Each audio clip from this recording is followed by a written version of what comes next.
Welcome to Bird Ultrasound Case of the Week. Never mess with a snake. We'll get to the snake part of the story soon.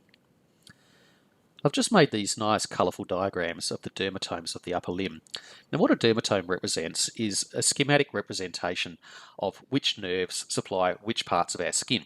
We all know that if someone touches us or if we apply heat or cold to our skin, we can feel it and we can tell which part of our body is being touched, etc. How this magic happens is through the magic of all sorts of nerves that then distribute out through our subcutaneous space and innervate those skin areas so that we can have that sense of touch throughout our body. And if you think about the upper limbs here, and this is the anterior and this is the posterior upper limb, you can tell this is anterior because I've made a really cute little nipple there. I hope you like that. So if you look at the upper limb here from anterior or from a posterior approach, you can think about the three major nerves and what contributions they make. So the three major nerves that we all think about are the radial nerve, the median nerve, and the ulnar nerve.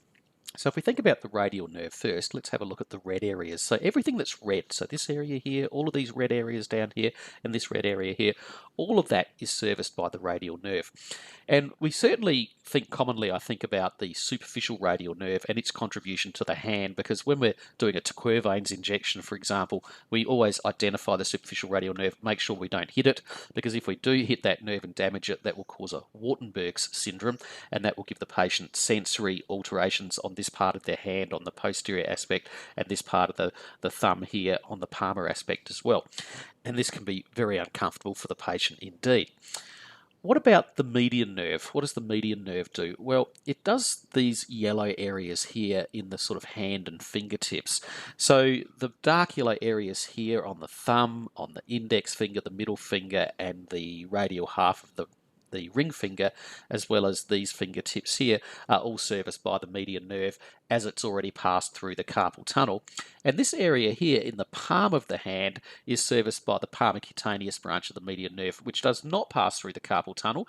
It's a branch that arises from the anteroradial aspect of the median nerve, just proximal to the transverse carpal ligament. It sort of cuddles up next to flexor carpi radialis, goes over the top of the transverse carpal ligament, and provides the sensory innervation and the dermatome for this part of the palm of the hand. And this is indeed why someone with true carpal tunnel syndrome does not have symptoms involving the palm of the hand, just the fingers are involved. What about the ulnar nerve? Well, the ulnar nerve we can follow down really nicely, and you can see that the purple areas that I've highlighted there are all serviced by the ulnar nerve.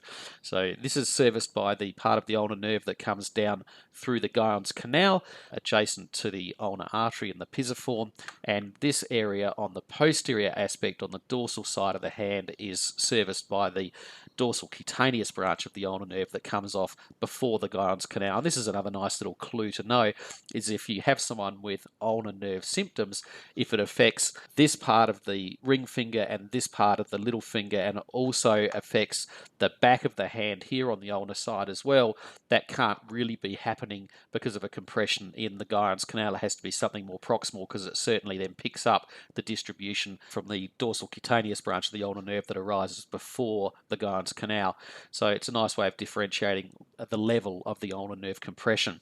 But when you look at that dermatome map and you look at the red areas and then you look at the yellow areas and then the purple areas, there's a whole lot of real estate that hasn't been accounted for yet. So what's going on with these areas? There's all this green area here on the anterior aspect, and this also extends around to the posterior aspect of the forearm. And then there's this large swathe of pale blue area on the anterior aspect of the upper arm and then extending into the forearm. And then this wraps around onto the posterior aspect of the forearm as well.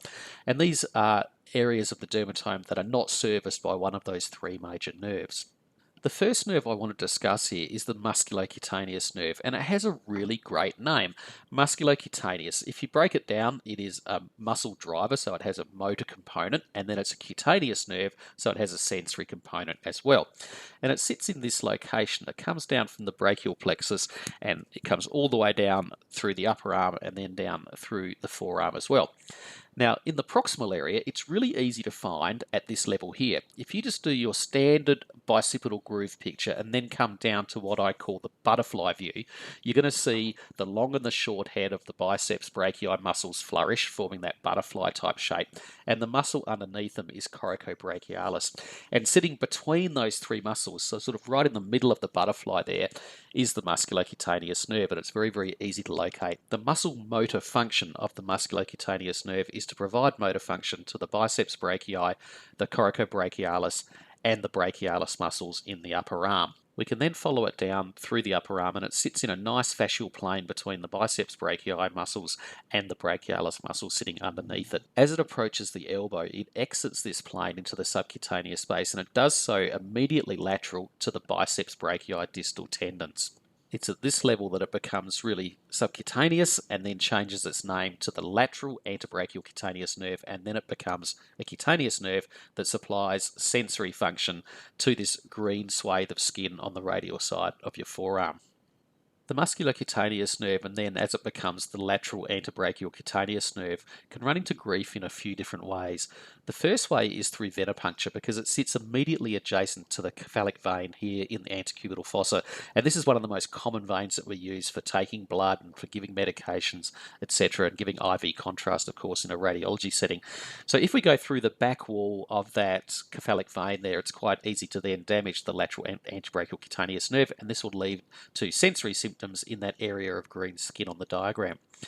The second way that it gets into trouble is because it sits really close to the biceps brachii tendons. So if you have a biceps brachii distal tendon injury or rupture, this can certainly then damage the lateral antebrachial cutaneous nerve, leading again to sensory symptoms in that forearm on the radial side. The last way is that its relationship to the radial artery, which it sits right on top of in the forearm, means that if you do blood gases, like in an intensive care unit, you may then also damage this nerve as you place the needle through into the radial artery. And then, of course, at all of these locations and right down the forearm, it sits in a subcutaneous space, so it's not particularly well protected, and this can lead to trauma through laceration or blunt trauma, etc. And all of these things can cause this nerve to misfunction.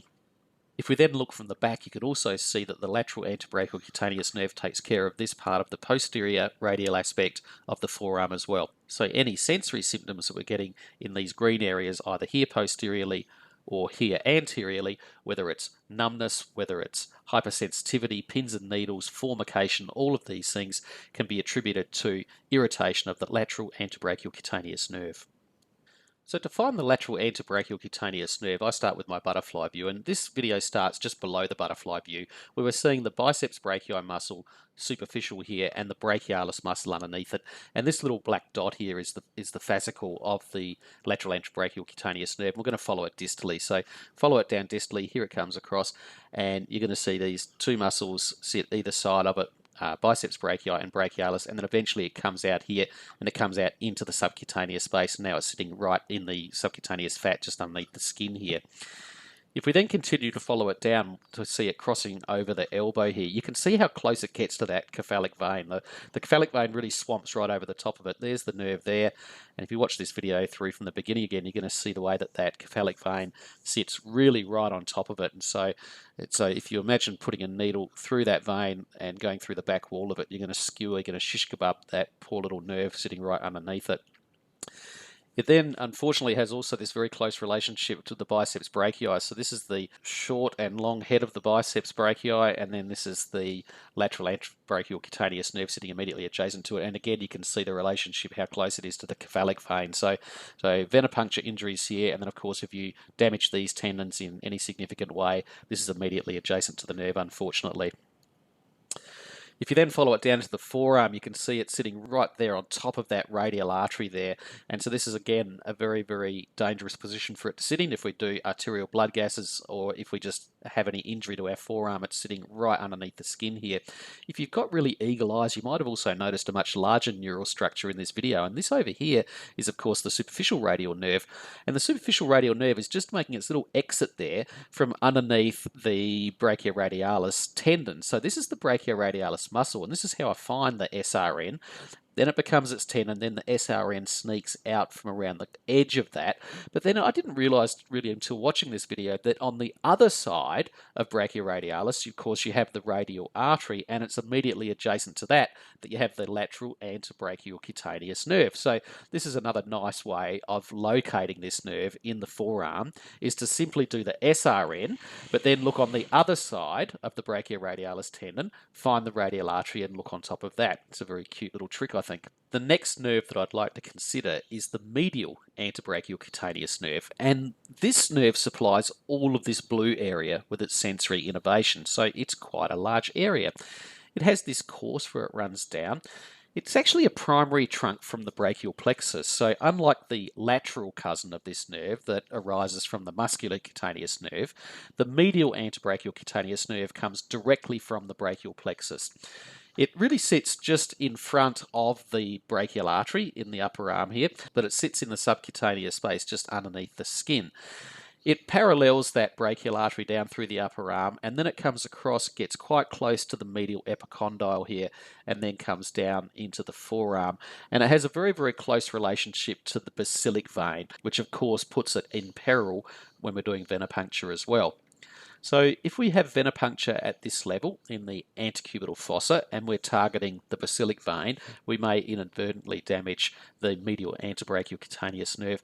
And then if we're doing injections or some sort of surgery around the medial epicondyle for a golfer's elbow patient, we may also inadvertently damage the medial antebrachial cutaneous nerve in this location as well. If you then look at the posterior aspect of the forearm, you can see this large blue area here is also innervated by the medial antebrachial cutaneous nerve. So not only does it do this area on the anterior side, but it also does the posterior side on the ulnar aspect of the forearm as well. The medial antebrachial cutaneous nerve is fairly easy to identify in the upper arm as it sits just superficial to the brachial artery. As we follow this nerve down, you're going to see how it has a very strict relationship with this basilic vein here. So it comes across and it sits right on top and adjacent to the basilic vein. Now it's making its way just slightly underneath it here. And then it's dividing into its little sub-branches, but you can see the way that they also track along following the sub-branches of the basilic vein as well. And this is why this nerve gets into trouble with venipuncture, unfortunately. So the patient responsible for this case of the week had a snake bite, and it was a middle-aged lady who came to me, and her son keeps a snake in like a glass terrarium, so in a small glass box. And the snake is apparently very friendly most of the time, and quite often her son will get the snake out and pass it around to different family members to give it a bit of a hold, and then it gets put back in its little glass box. Now, on this unfortunate occasion, he took the snake out and gave it to his mum, and the snake was in a grumpy mood. And you can't blame it really if you're stuck inside a glass box all day and you get taken out as a bit of a curio. And the snake went a bit crazy and bit the lady in several locations. And thankfully, in Australia, it's illegal to keep venomous snakes. So this snake was not a venomous snake, but it still had the capacity to bite, and bite significantly, and inject the venom that it has, which thankfully is not fatal and toxic to a human being. The lady was bitten just adjacent to the lateral antebrachial cutaneous nerve in this location here. The symptom she presented with was inability to feel the skin, so paresthesia of the anterior and posterior distal radial forearm skin, so this area here. And this is because the snake bite here was immediately adjacent to the lateral antebrachial cutaneous nerve, and the toxin had rendered the nerve useless. Now, I can only assume that the nerve will come back to life eventually, but at the time of the examination she had quite stunning paresthesia of this patch of skin here, and it was the dermatome that led to the diagnosis that we had to find this nerve. So here's her radial artery here, and this is the lateral antebrachial cutaneous nerve sitting immediately adjacent to it in that distal forearm area. You can see it there very nicely, and the snake had bitten it just adjacent to this area here. So as we came down, you can see that there's the nerve there sitting just underneath this area where there was this venom injected. So the snake bite has been immediately adjacent to this lateral antebrachial cutaneous nerve. And as we follow it down, here's the nerve here, and then you'll get to the area, there's the venom all around it. So the venom, while not toxic to the lady in terms of giving her any systemic symptoms of being unwell was certainly toxic enough to the nerve that it stopped it working. And let's just hope with time that sort of neuropraxia, I suppose, that the nerve has encountered here resolves and she gets the sensation back. But this is the reason for her symptoms, and it was the understanding of the cutaneous nerves of the forearm that allowed us to identify the source of this numbness and make the correct diagnosis. I guess the moral of the story is don't keep wild animals in little boxes, because when you get them out once in a while and treat them like a curio, they can get a bit cranky. And I guess if you kept me in a little glass box and then got me out and showed me to people every now and then, I'd get a bit cranky too. So never mess with a snake. I hope you've enjoyed this bird ultrasound case of the week. You can see plenty more material like this at birdultrasound.com.au. Happy scanning and bye for now.